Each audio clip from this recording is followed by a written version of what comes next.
The temple bell at midnight, the awakening of a lost soul. The rain fell without mercy. It had been falling for hours now, turning the city into a blur of lights and sorrow. A lone man stood at the edge of a bridge, drenched, trembling, not from the cold, but from something deeper.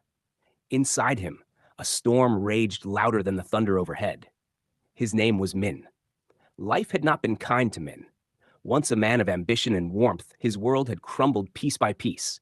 First his job, then his wife, and finally, the crushing silence of abandonment. He had fought for so long. But tonight, he was done fighting. He looked down at the river below, its dark waters roaring like a whisper from the void. No one will miss me, he told himself. But then, as if the universe itself refused to let him go, something unexpected happened. A bell rang. Clear, deep, resonant, a temple bell, echoing through the night like a call from the heavens. It cut through the rain, through the despair, and through the veil of his hopeless thoughts. He turned his head. In the distance, far beyond the buildings and fog, nestled within a cluster of old trees, he saw it, a soft, golden light. Faint, yet unwavering. It was coming from a hill, and from within that light, the sound rang again. Dong. It was not just a sound. It was a presence. Compelled by something he couldn't name, Min stepped back from the ledge. His legs moved as if they remembered a path his heart had long forgotten. He followed the sound, through alleys, over soaked roads, and up the winding trail of the hill. Every step felt like walking against gravity, as if his pain tried to drag him down. The temple was old, quiet, and bathed in candlelight. The gate was open.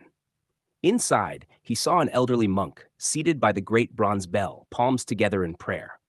The monk did not speak, but simply opened his eyes and looked at Min with kindness so piercing, it felt like sunlight breaking through a cave. "You've come a long way," the monk finally said, voice soft as silk yet strong as oak.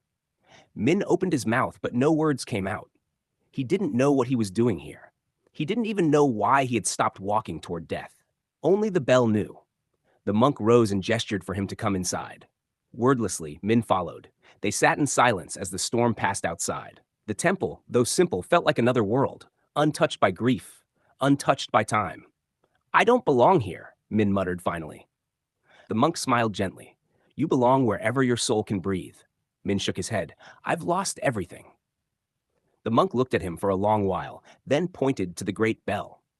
"That bell is more than metal. It is struck every night for those who have lost their way, for those whose hearts cry out in silence. Tonight, it was struck for you." Min blinked. "But how did you know?" "I didn't," the monk interrupted. "The bell did." Days passed. Min stayed. He did not speak much, but he observed. The monks worked with a peace he could not fathom, sweeping, meditating, chanting. No one asked about his past.